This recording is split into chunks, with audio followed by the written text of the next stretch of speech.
I just thought I'd talk about rattles in the back of my Jeep Compass. So every time I went over a bump, it would rattle like crazy. And what I found is that the third brake light piece was rattling.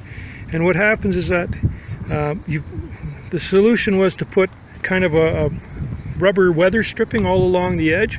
Very easy to do.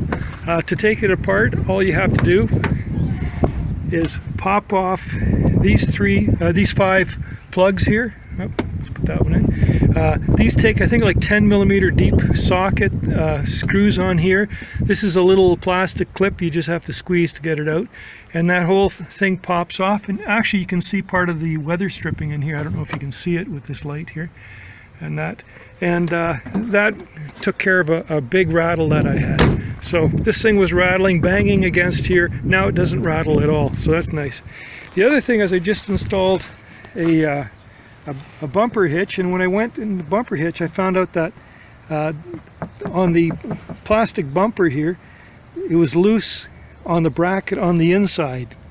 Right, so on the inside there's a little bracket. It's held in with little plastic clips. And what I did is I replaced them with some locking clips and a screw.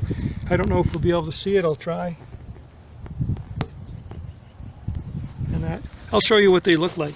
And so what happened is this bumper was bouncing up and down and rattling also. So now it's nice and secure. So now when I go over the bumps, I don't hear anything. Thanks for watching.